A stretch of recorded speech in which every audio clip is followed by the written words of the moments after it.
Здравствуйте еще раз. Сегодня я представляю следующую структуру моего учения. И если рассмотреть, например, то, что более ранние структуры, которые параллельно также развиваются, это мое учение о спасении и гармоничном развитии, затем это учение Григория Гробового о Боге, и сейчас я показываю учение Григория Гробового о любви. В данном случае мы говорим о том, что в этой конкретной лекции, вот на сегодняшнем семинаре, я открываю практически, скажем так, основополагающие прикладные принципы данного структурного направления, и при этом дальнейшее развитие будет происходить как обычная методологическая система развития структуры учения, что будут прикладные методы и конкретно приложенные также к предотвращению возможной глобальной катастрофы, для обеспечения гармоничного развития и для выполнения личных задач в управлении. При этом мое лечение, именно если вот рассматривать лечение, когда я вот произвожу, если рассмотреть вот принцип моего лечения, то видно, что в лечении используется структура именно та, которую Бог показал как создание человека любовью. Поэтому лечение также будет относиться к структуре учения моего о любви. Таким образом, тема сегодняшнего семинара – это учение Григория Гробового о любви, и при этом прикладные системы рассматриваются как сейчас, то есть как применить данное учение к своим задачам, так и будут развиваться в дальнейшем через, например, личную вашу практику, а также за счет того, что я буду добавлять методологичность, то есть прикладные методы управления. Мое учение о любви базируется на определении любви как Богом, так и человеком. То есть, когда вы смотрите на состояние любви с точки зрения своей личной, например, человека, всем известно, что это достаточно яркое и однозначное восприятие, формируется ощущение и впечатление, когда вы не рассматриваете источник как таковой, то есть как единичный источник. И при этом, когда вы входите в это свечение, то вы видите, что любовь дается изначально и в любой точке, и как бы она вообще дается ниоткуда. То есть вот в чем основные характеристики любви с точки зрения, например, спасения всех, то здесь возникает именно тот же принцип, что она есть везде, всегда и рассматривается как основополагающая система мира. Когда мы делаем какое-то действие, вот с точки зрения Бога, действие это есть любовь. То есть мы рассматриваем действие, пусть даже промежуточное действие, как действие любви Бога как по отношению к внешнему миру, так и по отношению к самому себе. То есть любовь Бога к себе – это то, что мы делаем, вот, в переводе на восприятие действия. Если мы делаем действия правильные и точные, то, например, излечение от 4-й стадии рака или спасение сразу же на вечное время, например, от глобальной катастрофы, для Бога это всего лишь навсего осознание любви по отношению к себе и ко всему миру. Поэтому, когда человек любит, он действует практически сразу так, как действует Создатель, причем сразу же так, как действует Бог. Поэтому получается, что действие в любви – это действие, настолько, скажем так, оно фундаментальное, что оно затрагивает одновременно все вопросы личности и всего мира в одной точке сжатого концентрированного сознания.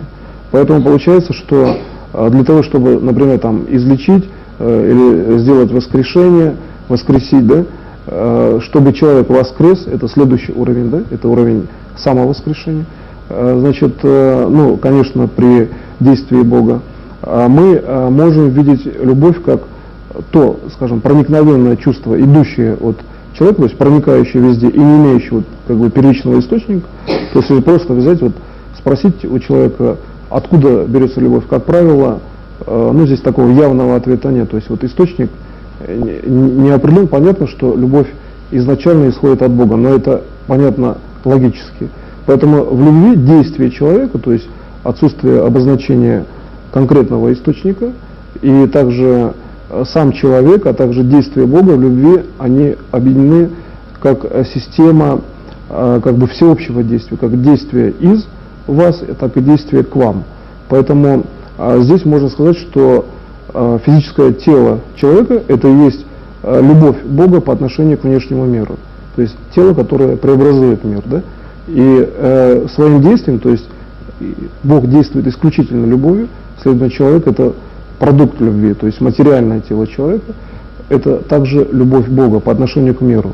Если мы просто даже логически рассмотрим такую конструкцию в управлении, тогда получается, что когда мы рассматриваем любовь как действие, то понятие управления логического как бы не очень стыкуется с действием любви, потому что любовь, она находится вне логики. Если мы хотим, предположим, использовать что ли, логическую фазу управления, то мы должны, соответственно, понять, где логика у Бога стыкуется с любовью к человеку, например, да? Вот назовем конкретный случай, к человеку. Тогда уже прикладная структура в управлении, что нам дает возможность действовать и понимать, заключается в том, чтобы человек жил, да? Например.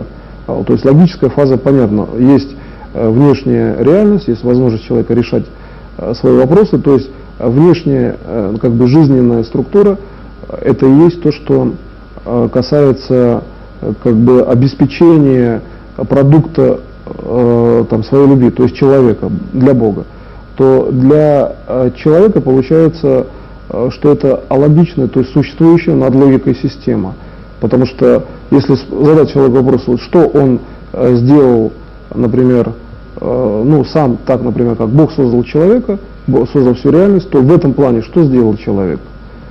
То получается, что в этом плане человек может только любить, то есть выйти за пределы внешней системы как бы управления. И поэтому здесь, соотнося действие Бога с любовью человека, мы получаем уже дальше практически, достаточно однозначно структуру, предположим, рождение детей, любовь людей друг к другу, любовь к внешнему миру, но любовь есть и действие, то есть обеспечение создания внешнего мира. И когда мы следуем этой цепочке, в общем-то, логической, то есть я стараюсь, как бы, если это где-то уместно, где-то приблизить логику, да, к понятию любви, то в человеческом понимании, то тогда мы видим, что сужение этого как бы оптического спектра развития мысли приводит к совершенно конкретным местам, показывающим, что все, что нас окружает, это также создано на уровне любви, это и есть проявление любви Бога в нашем действии по отношению к Нему, по отношению к тому, что мы выполняем Его, да, цель вечного развития. Да, получается, что вечное развитие – это то, что касается нас конкретно каждого, и в том, чтобы увидеть вот любовь глубоко находящуюся в душе ребенка, который слушает какой-то материал, лекцию, смотрит кино, то мы видим, что вот именно проникновенность любви к каждому, она от Бога дается совершенно одинаково. То есть Бог дает каждому столько любви, сколько, вообще говоря, каждому другому, и вообще говоря, всем вместе взятым. Поэтому получается, что мы можем увидеть в душе ребенка любовь, которую он может проявить, или вообще любого человека, и направить на созидание, на решение именно вечного развития, если мы сами формируем все-таки равнозначный импульс по отношению ко всему миру, но сугубо индивидуальный импульс по отношению к нашим личным целям. И когда мы, например, осуществляем это действие, и опять я подвожу, как бы здесь стараюсь подвести логический статус по отношению, например, к принципу управления, то получается, что любовь – это то, что находится даже в предуправляющей области.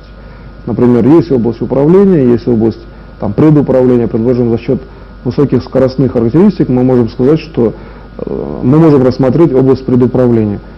Но дальше как бы физически существует некоторое уже ограничение, чисто органическое ограничение как бы ощущаемые, уже четко фиксированные на физическом теле. То есть если идти дальше, мы видим функцию своего тела, видим полностью события своей собственной личности. То есть любовь — это совершенно открытое и совершенно прозрачное будущее любого человека, если он смотрит на себя через любовь. То есть это очень четкая прогностическая система, определяющая по логике достаточно однозначный уровень события, если он при этом любит постоянно, то есть он не сбивается.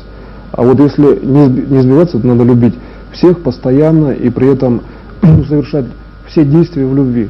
Тогда будущее совершенно однозначно оно вечное, то есть люди при этом не болеют и так далее. Получается, что действия внешние, да, когда там человек в работе забывает, да, что надо помнить о том, что человек должен, например, любить там вещь, которую он делает. Это если уже опуститься, скажем, в фундаментальный смысл любого действия по аналогии с тем, как делает Бог, то здесь получается, что воспроизводимый продукт, вот чтобы человек так жил, как я, например, описал в качестве, скажем, модельного, на самом деле, того уровня, к которому нужно стремиться, то получается в каждую вещь, любую, предположим, человек производит диктофон, видеокамеру, машину, делает что-то из плотнического инструмента, он должен вкладывать любовь, при этом такую, когда,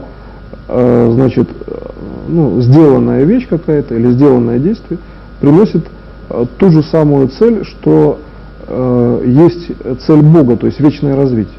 Как сделать вещь, любую, вечной? Фактически, когда мы говорим о действии любови, мы говорим конкретно об этом.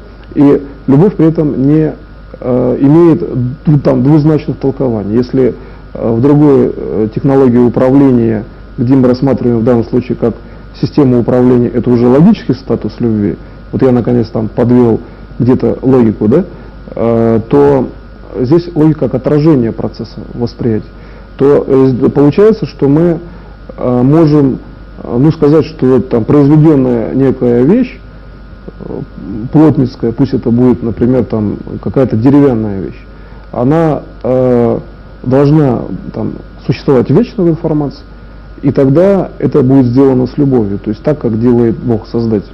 И при этом также, в принципе, это относится к любому, к событию любому. Например, картина, сделанная с любовью, существует вечно. Изначально видно, что информация существует вечно.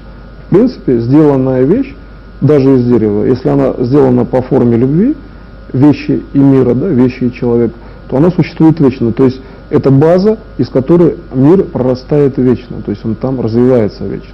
То есть достаточно сделать одну, например, ложку деревянную, в древности было, с любовью, при этом форма дала жизнь, например, целой цивилизации. В какой-то момент цивилизация не была уничтожена, например, из-за ядерного взрыва. То есть любовь касается каждого, если даже она сделана локальной по отношению к какой-то конкретной даже вещи. То есть по отношению, например, не только к жизни текущего, да, поколения, но вообще говоря, это есть вечность, проявленная в личности.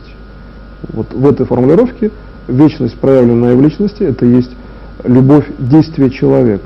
Человек, действующий с любовью, он проявляет вечность, идущую от своего, да, собственного физического тела. И если теперь, по аналогии, скажем, с такой, что ли, схематической системой, это сделать наоборот, то есть направить на человека, то получается мир, в котором человек находится, в котором он ходит, он любит человека, раз человек здесь перемещается. То есть есть любовь внешняя, любовь внешнего, дерева, мира, воздуха, вообще не только людей, так скажем, да. И когда мы начинаем входить в эту систему мироздания, то получается, что внешний мир, любой участок внешнего мира, сегмент воздуха, любое растение, все построено на любви одновременной. Вот здесь принципиальная система сегодняшней темы семинара. То, что одновременность любви каждого объекта информации дает настоящее время. То есть любая молекула этого листочка создана именно одновременностью любви. Но возникает тогда вопрос, как создан, предположим, какой-то элемент этого листка человеком, который жил, ну, предположим, там, очень давно, да, многие там тысячи лет и больше назад. Как он здесь участвует? Тогда получается, что его действие, его рождение приближено данным растением практически в эту точку. То есть проявленная Создателем любовь при его рождении, это есть любовь в данном листочке, который я рассмотрел, ну и вообще в любом событии мира.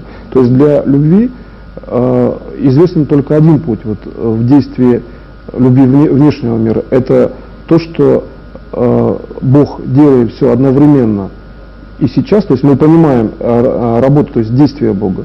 И если мы говорим, например, о работе, о неком действии Бога, то описать любовь словами — это то, что находится там, да, вне словесного выражения. И когда мы говорим о действии слова, то есть изначально мы рассматриваем уровень слова, то уровень любви в данном случае это есть как то, что находится после слова и до слова. То есть если мы используем, вообще говоря, эту технологию, например, для лечения заболеваний, я здесь даже уже совершенно конкретно говорю, то достаточно рассмотреть сияние любви как до действия, то есть до начала заболевания, так и после того, как оно излечено. То есть любовь, оно, ну, вот это вот действие, оно таково, что любовь не существует в системе заболевания. И когда мы рассматриваем как бы до и после, то мы получаем излечение, или мы получаем норму событий. Там, где есть любовь, там в принципе не может быть отрицательная система событий, вот изначально идущий уровень от Бога. Поэтому, когда мы этот уровень понимаем, мы можем достаточно свободно строить события. Они, ну, как бы как ртутные там речки, достаточно быстро перетекают и перетекают сразу по однозначным, совершенно точным каналам, потому что, как я сказал, любовь не имеет там вторичного толкования. Любовь, она и есть любовь. Там около любви или что-то похожее на любовь, такого не существует в системе фундаментального мироздания. И исходя из этого мы можем достаточно четко фактически построить всю событийную область, где каждый элемент будет элементом вечности, так как я сказал, есть точка одновременного объединения практически любви всех там, да, по отношению к миру, потому что человек рождается с любовью. Только любящий приходит в этот мир и реально там взаимодействует, ну, в общем-то, с той же системой любви, как бы, внешнего мира по отношению к нему. То есть гармония — это есть взаимная любовь, которая, ну, не всегда рассматривается, видимо, в таком физиологическом смысле. Но если мы рассмотрим, что воздух — это есть, скажем так, живая материя, да, мы знаем, что есть фотосинтез, ну, например, мы абстрагируемся и говорим, да, это живая материя. Тогда получается, раз воздух дает жизнь человеку, значит, воздух любит человека, ну и так далее. И когда мы как бы рассматриваем систему управления так, что, например, мы рассматриваем, ну, не только воздух, да, но и межмолекулярные взаимодействия в самом воздухе, как бы взаимную любовь однотипных систем, которые создают, ну, некий там интеллектуальный уровень, то получается, что любая система интеллектуальная. То есть воздух — это интеллектуальная система, да? То есть разумная система. Там, предположим, там почва, да, среда — это разумная система. И к этому я пришел, начав тему семинара, именно мое учение о любви. То есть мы видим, что любовь дает всем максимально высокий интеллектуальный статус любой системе, то есть мира. И это говорит о том, что здесь каждый объект информации, он максимально самовыражен, и при этом там нет, ну, там, предположим, ущемления каких-то прав, там никто не выше, никто не ниже, все находится на достойном, да, максимально высоком уровне, и этот уровень является уровнем приближения к Богу. А ведь к Богу каждый объект информации приближен одинаково реально. И поэтому получается, что мы здесь имеем совершенно универсальную систему для плодотворного, в общем-то, даже мышления. То есть если возникает вопрос, на каком поле мыслить, например, да, то проще мыслить на поле любви к миру, да, на поле любви, ну, там, к себе, хотя многие из спасателей, они часто о себе, например, забывают, предположим, да, на какое-то время, но через мир они как бы на самом деле себя и видят, то есть физически, логически вроде бы они больше спасают, о себе не думают, но получается, через мир они все равно видят себя как действующего как бы в душе Бога, то есть Бог их посылает. Ну, посланники, да, Божьи, они могут любить в действии по как бы основным задачам миссии, скажем.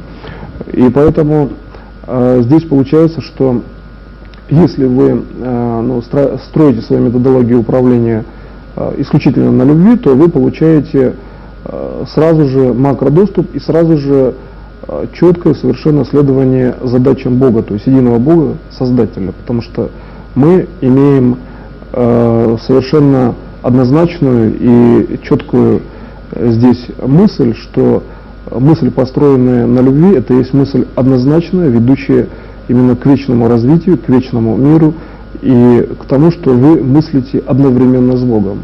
И когда вы мыслите одновременно с Богом, вы ощущаете и видите, что ваше тело абсолютно здорово, гармонично и вечно в вашей собственной жизни.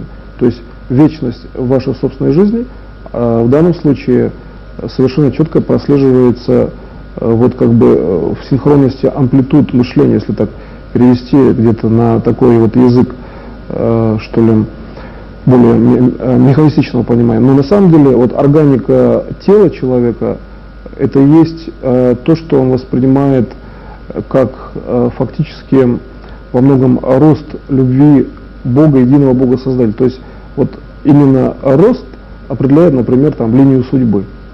То есть если человек этот рост ощущает, но это своеобразное как бы некое оптическое давление. То есть перед тем, как человек рождается, он ощущает давление в спину, например, да, в копчиковый отдел, и происходит рождение. Но это же он испытывает до своего рождения, то есть он испытывает до зачатия даже. То есть его душа настолько четко воспринимает физическую реальность, что она не отделяет от реальности свою собственную там не физическую сущность еще до зачатия, предположим. Но это и есть пространство существования Бога, по сути. То есть Бог находится на уровне там человеческих ощущений практически в таком же состоянии. Для него же нет разницы там физическая, не физическая, он может и то, и другое, да? И поэтому он всегда физически проявлен, именно поэтому. Потому что раз нет разницы, значит существуют все стороны, да, проявления. И поэтому, когда я говорю о, например, физическом теле единого Бога, то единый Бог вполне, там, скажем так, во многих смыслах даже как-то обычно живет, как обычный человек, но вот пространство любви для него это и есть обычный мир, то, что воспринимают все люди. Ну, так как, в общем-то, мы с вами, то есть любой человек воспринимает. И когда мы рассматриваем принцип управления, идущий от, например, каждого, то мы видим, что любовь — это есть то, что связывает нас уже в конечном действии вечной жизни. Если задаться вопросом при вечном развитии в будущем, как выглядит вообще мир, то это мир любви, по сути. То есть там построены вещи, ну в том смысле, как вот сегмент, там какая-то ложка деревянная строится с любовью и так далее. То есть все объекты информации построены на любви именно к миру, к себе, к Богу, то есть к вечному развитию. И когда вы видите любовь к Богу как путь, то ясно, что любовь к Богу — это и есть вы сами, по сути. Но вы вечные. И когда вы уже двигаетесь этим путем, то ясно, что город, ну там, скажем, такой сияющий, светлый будущий город, или там не обязательно город, да, та реальность, которая физически будет в будущем, это реальность, где для нее тоже нет разницы в состоянии. То есть Бог может быть в физическом и духовном, то есть он неразрушим, и, там, в информационном, да, состоянии, а значит и в вечном физическом. Понимаете, вот переход здесь очень такой, ну как бы банально вроде бы простой, логически, значит он и в вечном. То тот город также будет, или та местность, да, она будет такой, что она неразрушима, по сути. Потому что для нее же уже тоже нет разницы, как бы, ибо она находится в фазе, в логическом уровне, в преддействии, то есть до того, как возможно событие деструкции данной материи. Если мы входим таким уровнем до уровня логики и известных физических законов, то ясно, почему нельзя там взять и расколоть молекулу там, ну, ножом, например, да? Потому что здесь существует уровень, который в физических вещах, он уже скрыт от возможности воздействия. То есть есть вещи, которые к нам приближены, но их нельзя, например, как-то видоизменить. Там макрообъектом, ножом нельзя сковырнуть там, атом или молекулу. Здесь получается, что Бог показывает нам, что созданное даже нами, ну, логическими действиями, стол созданный, да, несет структуру, которую нельзя изменить внешним управлением, там, любым, да, физическим. Ну, например, если там взрывается ядерный заряд, то он, в общем-то, может повлиять, но тогда возникает вопрос, а как сделать, чтобы ядерный заряд не повлиял там, на наше творение? Вот мы взяли там что-то, ну, сделали какую-то вещь там, из дерева.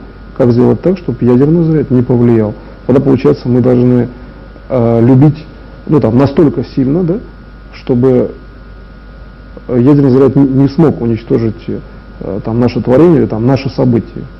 Тогда получается, что вот эта вот настолько сильная любовь, это уже индивидуальная любовь. То есть человек ее абсолютно четко видит, ну, там, любовь к человеку конкретно, да, человеку другого пола, любовь, например, ну, касающаяся того, что вы в прогностике видите правильные действия, то есть точные или там счастливые действия. Вот поэтому, когда вы хотите посмотреть очень далеко на события, и чтобы они были хорошие, надо эти события полюбить, очень отдаленные. Пусть это будут события, например, 10-летней системы, ну, то есть управления, то есть, например, на 10 лет вперед, да?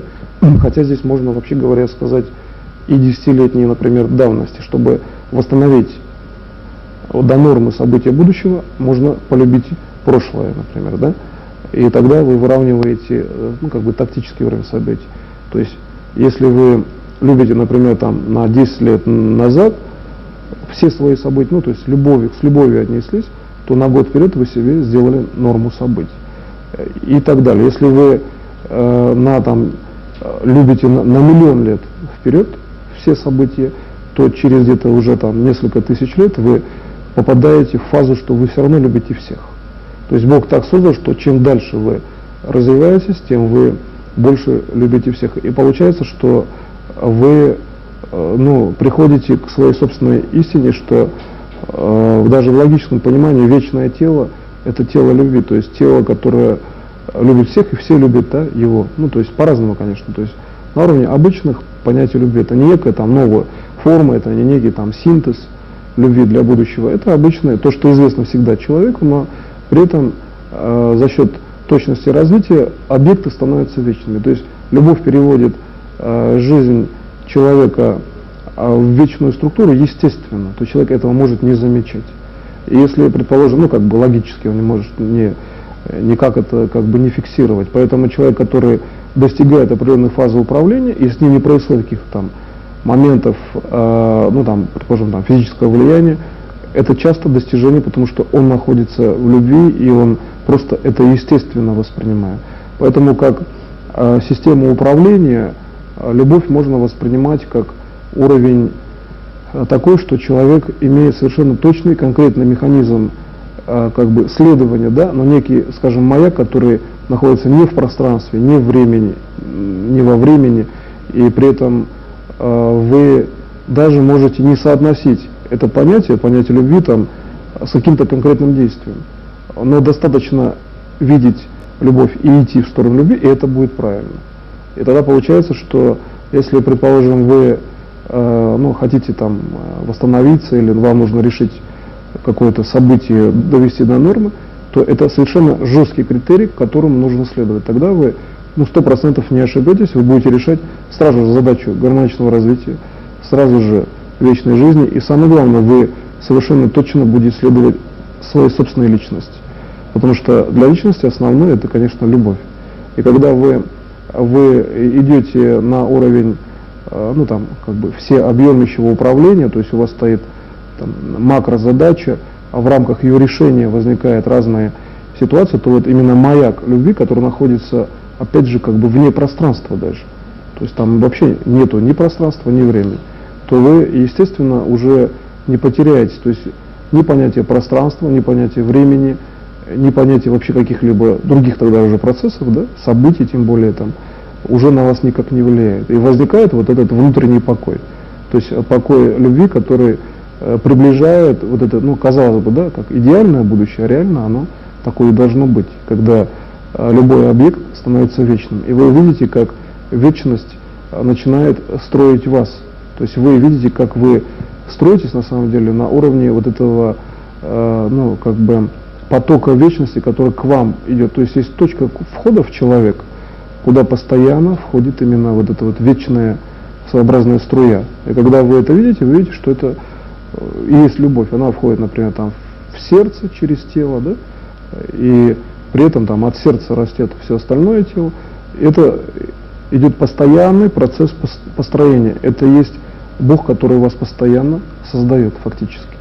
И когда вы эту технологию осваиваете, вы видите, что вы можете фактически, ну, какие-то вещи начинать делать самостоятельно, то есть там приближать этот поток быстрее или его там как-то фиксировать, изучать, то вы видите, что точка входа этого уровня в ваше тело, ну, как бы внешний такой светящийся поток, это есть точка, которая вечно и находится как бы и в вашем теле, и вне тела. Это ну, как бы клетка, на самом деле, она точно такая же, как у единого Бога. И вот эта клетка, она начинает определенным образом проявляться, ну, фактически, в том числе в событиях. То есть иногда в каких-то событиях или будущих, далеких, или экстремальных, она периодически засвечена. Если очень далекие будущие события, вы видите ее локально. Локальное клеточное свечение. Если какие-то события, которые надо преодолеть, она начинает светиться ярким светом, и вы видите там, да, как человека, видите вокруг себя. Тогда получается, что вот это вот свечение, которое вокруг вас, это внешний мир, который вместе с вами преодолевает какое-то экстремальное, ну там, например, неблагоприятное событие. То есть мир вам помогает. И в этой клетке сосредоточено вот это вот объединение, что ли, помощи мира, именно присутствие Бога и одновременно, да, внешний, как бы, переходный уровень, через который любовь переходит в вас и строит ваше тело.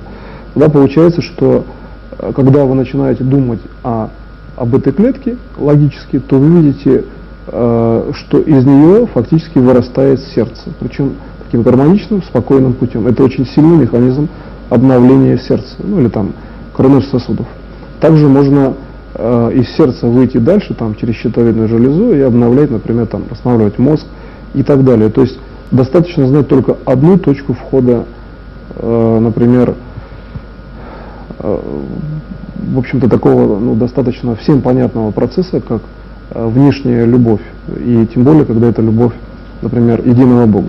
И когда вы обнаружили точно такую клетку, как у единого Бога у себя в теле, то вы видите, что, значит, задача, на самом деле, вот этого, ну, вечного, да, развития, задача эту клетку иметь, там, например, не только в одном варианте, а вообще по всему телу, это задача осознания и понимания того, как такая же клетка, или там группа таких клеток организует у единого Бога там, физическое тело. Так вот, самоформирование физического тела единого Бога — это и есть любовь, которую Он проявляет ко всем, то есть механизм формирования. И когда вы это понимаете, вы видите, что моментально такого типа клетки начинают нарастать там, по организму. И единственная только разница в том, что единый Бог состоит весь из этих клеток, а когда вы понимаете, вы имеете приближенный тип. Так вот, чтобы типы совпали и было это идентично, и вы в своем восприятии не отделялись бы от физического тела единого Бога, достаточно, в общем-то, просто полюбить практически, ну, одновременно как саму клетку матричную, как бы, так и похожую, то есть типовую клетку. И они сомкнутся, у вас получится, что вы имеете вечную клетку, но которую вы создали фактически сами в себе. Вот здесь вот обратите внимание, здесь принципиальное значение имеет то, что я вам дал технологию, сейчас, когда я сказал именно о технологии любви, что вы можете такое создавать самостоятельно, именно такой уровень. И когда вы начинаете это создавать, то моментально, благоприятным образом, естественно, выкладывать события, даже отдаленные, не говоря уже о приближенных, да, вы можете выходить из экстремальных каких-то ситуаций, как бы они вас не затрагивают, даже если рядом что-то где-то происходит. И, конечно, вы можете достаточно спокойно, ну, получается, регенерироваться, самоостанавливаться, если при этом вы, ну, как бы на себя не жалеете время, потому что есть такой уровень, что человек считает, что там Бог ему дал на определенный путь, на определенное время, и он начинает экономить время по отношению к себе. Так вот, в любви время, оно бывает часто мгновенным, и оно постоянным. То есть один импульс любви дает бесконечное время для регенерации. То есть оно воспринимается как бесконечное. Вам достаточно, ну, там, с любовью отнестись к какой-то своей клеточной системе, и организм воспринимает это как бесконечный импульс. Когда вы, ну, там, научитесь там, внутренне раскладывать вот эти волны по структуре своего организма, управленческие фактически, вы увидите, что вы можете изнутри строить свое тело так, что тело очень гармонично воспринимает внешний мир. То есть переходный уровень этого мира по отношению, ну, как вот ласковое движение ветра, все время возле этой клетки входа именно божественной любви, ну, как бы колышется, и мир становится очень благоприятный, очень, ну, как бы благополучный. Имейте в виду, что в этот момент мир, он действительно благополучный, в этот момент. И когда вы, например, ну, через какое-то время начинаете заниматься другими делами, вас как бы какие-то бытовые дела начинают отвлекать, и мир начинает приобретать дискретное значение, и что-то вас начинает не устраивать, мир действительно становится таким. То есть состояние любви, состояние гармонии мира – это есть то, что происходит действительно. Любовь – это самый точный координатор реальности действия. И если вы потом обратите внимание, что в тот момент, когда вы считали, что вы были, ну, практически в норме, и вам было все гармонично, в тот момент точно не произошло ни ядерного взрыва, нигде там. Ну, то есть вас в этот момент 100% не касалась никакая отрицательная информация. И когда вы, например, ну, двигаетесь дальше, скажем, ну, в этом чувстве, в осознании того, что так можно делать, возникает вопрос, как этот момент пролонгировать, ну, как бы навечно, навсегда. То есть в обычных делах, как уметь справиться с ситуацией. И тогда, вот по моему именно учению о любви, возникает опять та же самая система передач. То есть если хотя бы один человек вот этого делать не умеет, то все равно, ну, скажем, совместными усилиями можно там компенсировать, там, продержать, да, ситуацию достаточно долго, но у каждого в душе все равно вот этот свет любви к другому, он будет направлен на то, что этот человек-то должен изнутри это понять, он должен это делать самостоятельно. Тогда мир будет действительно реально гармоничен. Тогда не будет понятия там смерти. Ясно, что тогда воскресшие, естественно, они все, ну, как бы, во-первых, четко проявятся там, да, на физическом уровне, в свои просто вернутся места. А во-вторых, понятие смерти, оно здесь логично просто исчезает, потому что изначально мы приходим в пространство жизни Бога, а там смерти просто вообще нет. И ясно, что здесь все внешние элементы реальности, они приобретут первичный смысл при условии, что память при этом, естественно, никак не затирается. То есть все понимали, что там были биологические смерти, а когда другое пространство, там просто эти законы отменяют, значит идет воскрешение. Всех причем. И когда вы входите, ну, в эти системы управления, собственно говоря, даже мысленно, обратите внимание, как регенерируется форма мысли. То есть, когда мы говорим о регенерации, восстановлении, мы можем говорить не только там о теле, да, но мы можем говорить о том, что можно восстановить форму мысли.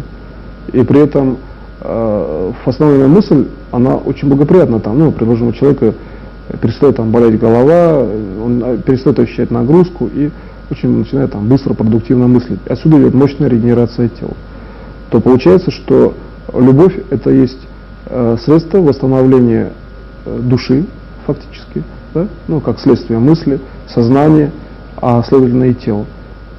И если мы рассматриваем плотное взаимодействие, то с точки зрения например, клетки, получается, что значит, тело это и есть любовь с точки зрения вашей единичной клетки, если вы в ее сознание войдете.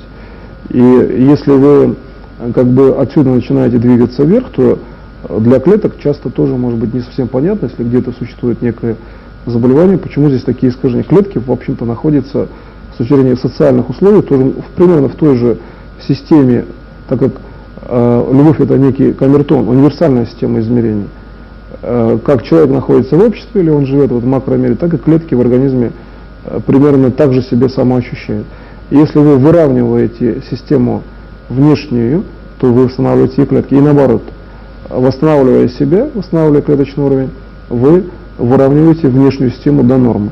То есть получается, что самолечение, умение самовосстановления – это мощнейший механизм регулирования также и внешнего мира. И наш внутренний мир, ну то есть телесный мир, да, тело физическое человека, это есть канонический фактически регулятор всего мира в целом, если человек воспринимает свое тело как тело именно любви, то есть он видит механизмы развития любви, которые даны изначально Богом. И тогда он приходит к Богу уже в конкретном, в личном действии, просто любя. И получается, любовь это есть олицетворенное действие Бога через личность.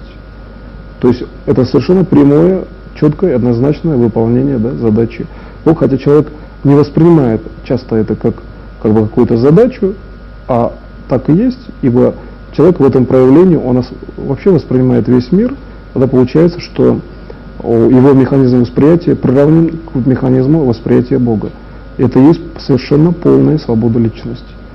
И когда вы это видите, то могут, ну, практически исчезать, часто так, что их как бы даже не было. Там совершенно сложнейшие заболевания, моментально преобразовываются, восстанавливаются события так, что события отрицательного как будто бы и не было, вообще не было, то есть даже намек информации не остается. То есть любовь это есть средство такого доступа, да, и управления, что вы работаете на уровне том, на каком работает фактически сам Бог. То есть информация с точки зрения внешнего наблюдения становится идентичной. То есть вы, изменив там в лучшую сторону информацию, имеется, естественно, всегда в виду созидательный смысл вечного развития. Ни при каких условиях здесь речь не идет даже о том, что это около созидательный смысл. Любовь это исключительно созидательный смысл управления, нацеленным на вечность. Поэтому, когда вы видите вечность и как бы нацеленность на вечность, вы получаете комплексную систему, где события складываются так, что их положил сам Бог. То есть, как бы вот говорят там, да, сам Бог велел. И здесь вот в любви это однозначно прослеживается, и при этом вы живете свободно, естественно, без каких-либо, да, информационных деформаций.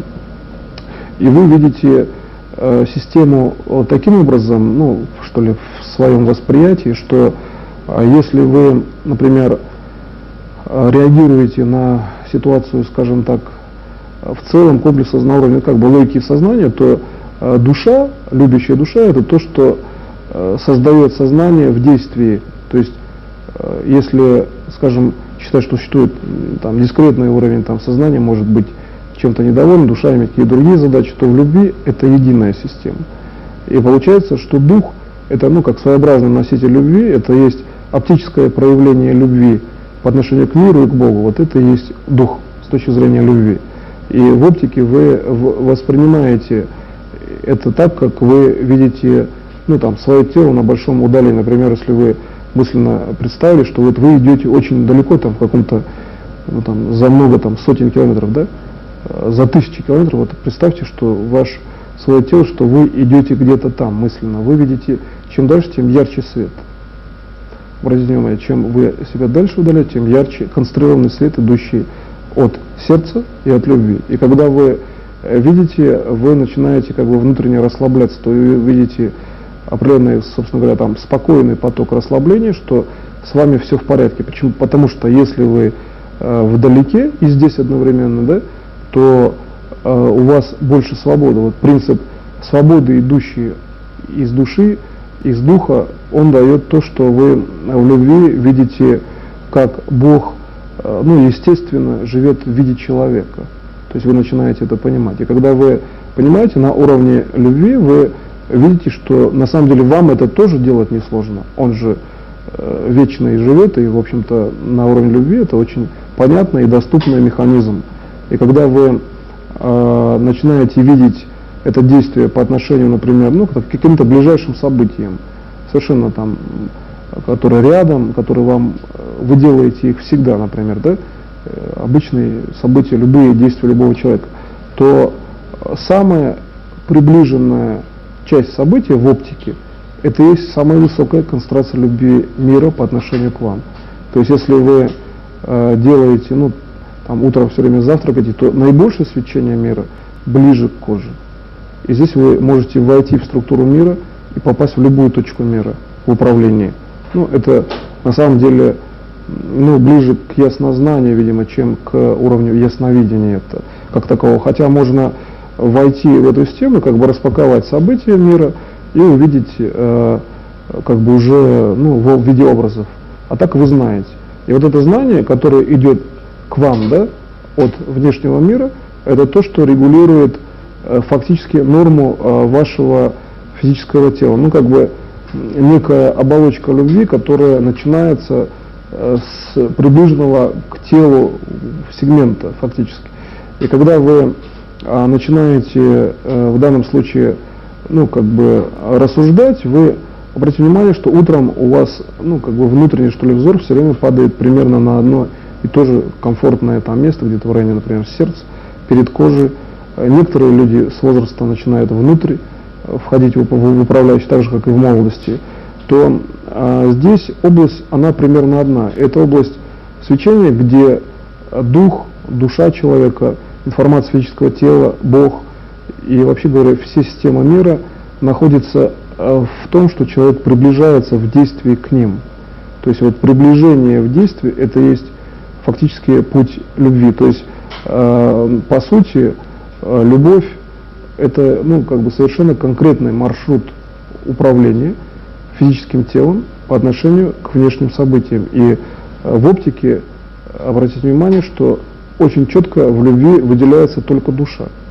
То есть душа имеет центровую матричную систему свечения, как некий корень, а вся внешняя информация, физическое тело, Бог — это и внешняя, и внутренняя информация, дух, сознание имеет совершенно идентичное свечение в оптике. Получается, что так же, как я описал, если вы смотрите на себя на отдаление, душа — то, что находится всегда, да, близко к вам, к вашей личности, и личность часто и олицетворяется с душой, то внешняя система управления — это то, что вы, когда смотрите на себя в отдалении, вы видите, что вы понимаете, что вас создал Бог, вы видите, что в том, если вы можете мысленно так себя перенести, значит вы фактически вы же 100% не можете сказать, что вы не можете физически перенести, а кто овладевает системой телепортации, тот может и физически. То есть мышление — это и есть действие.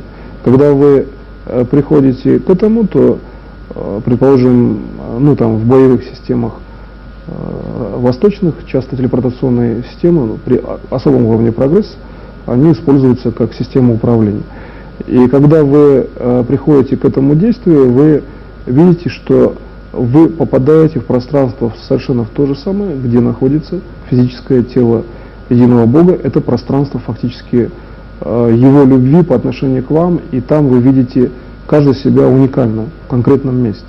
И когда вы туда обращаетесь, вы можете работать фактически с самим собой, посылая себе любовь там именно, где работает фактически именно система реализации единого Бога.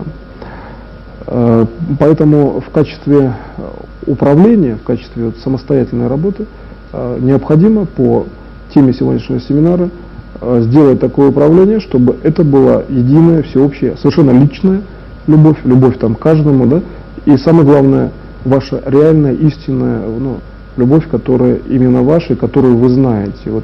Когда вы на нее посмотрите и ее осознаете, вы увидите, что все приходит в норму. То есть все есть норма, и это делается очень быстро и реально. Вот на этом я заканчиваю сегодняшний семинар. Спасибо большое за внимание.